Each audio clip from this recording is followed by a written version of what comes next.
नमस्ते मित्रों, मेरे YouTube चैनल में आपका बहुत बहुत स्वागत है। आज मैं आपको कार्तिक मास के तीसरे अध्याय की कथा सुनाऊंगी। इस कथा में पानी की उत्पत्ति की कथा बताई गई है। सत्यभामा बोली, आप सभी काल में व्यापक हैं और सभी काल में आपके आगे समान हैं। फिर यह कार्तिक मास ही सब मासों में श्रेष्ठ क्यों है?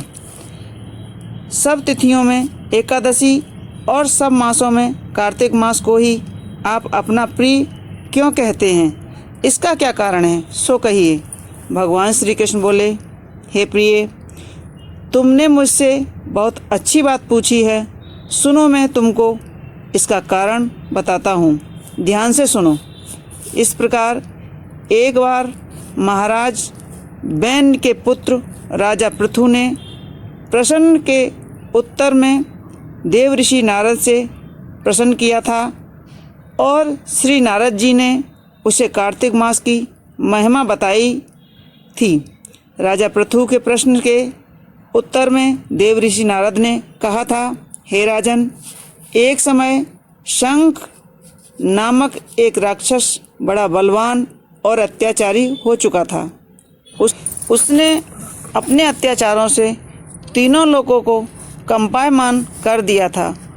उस शंखासुर ने स्वर्ग में रहने वाले देवताओं को जीतकर इंद्र आदि 10 लोकपालों के अधिकारों को छीन लिया था।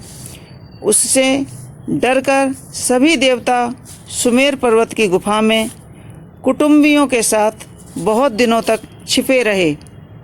वे सुमेर पर्वत की गुफाओं में निश्चिंत होकर रहने लगे। उधर जब शंख को पता चला कि देवता आनंद से सुमेर पर्वत पर रहने लगे हैं, तो उसने सोचा कि ऐसी कोई दिव्य शक्ति जरूर है जिसके कारण अपना अधिकार छिन जाने पर भी देवता बलवान होते हैं। यह सोचते सोचते वह इस परिणाम पर पहुंचा कि वह सब वेद मंत्रों के बल से ही बलवान हो रहे हैं। अगर इनसे वेद छीन लिए जाएं तो वह अपने आप निर्बल हो जाएंगे। देव ऋषि नारद बोले, ऐसा सोचकर असुर शंख ने भगवान विष्णु को सोते हुए देखकर सत्यलोक में वेद चुराने के लिए पहुंच गया।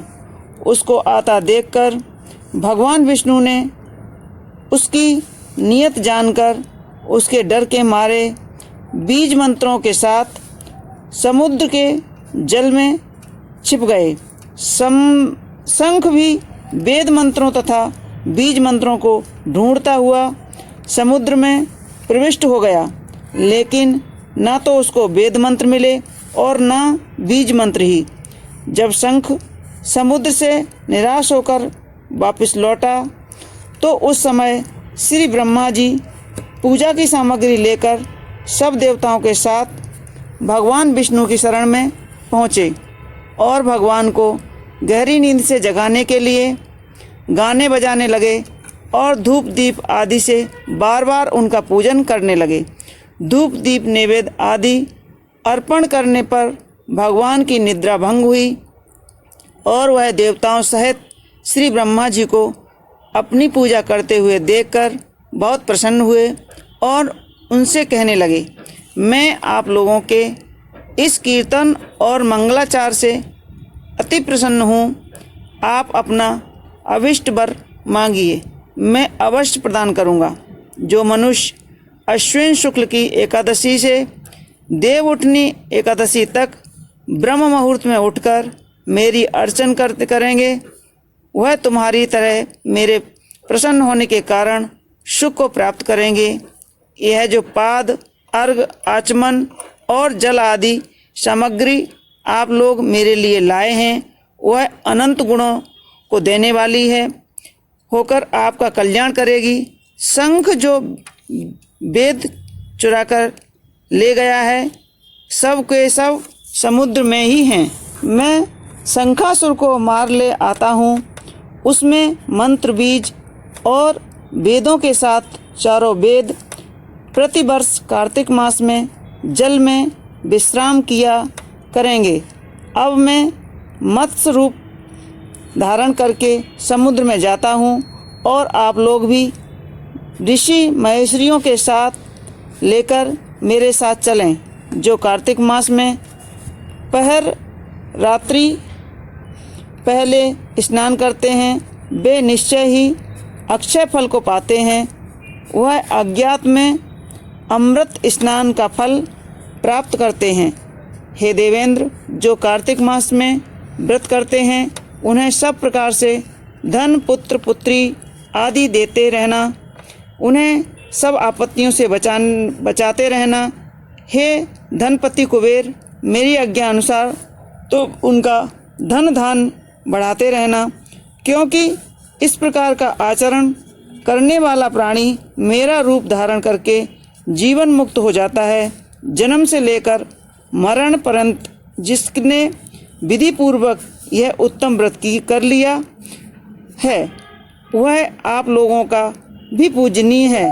आप लोगों ने मुझे कार्तिक शुक्ल एकादशी तिथि को जगाया है, इसलिए यह एकादशी मान्य है और मुझको बड़ी प्रिय है। हे देवताओं, यह दोनों व्रत नियम पूर्वक करने से प्राणी मेरे समीप पहुँचते हैं। इन व्रतों के करने से जो फल मिलता है वह अन्य व्रतों से नहीं मिलता। इसलिए हर मनुष्य को सुखी और निरोग रहने के लिए कार्तिक महात्म और एकादशी की कथा सुनते हुए उपर्युक्त नियमों का पालन करना चाहिए। तो दोस्तों, यह थी मेरे तीसरे अध्याय की कार्तिक मास की कथा। आगे भी आपको इसी तरह कथाएं सुनाती रहूँगी। आप मेरे वीडियो को लाइक अवश्य करें, शेयर करें और सब्सक्राइब अवश्य करें। धन्यवाद। जय श्री कृष्ण। बोलो विष्णु भगवान की जय।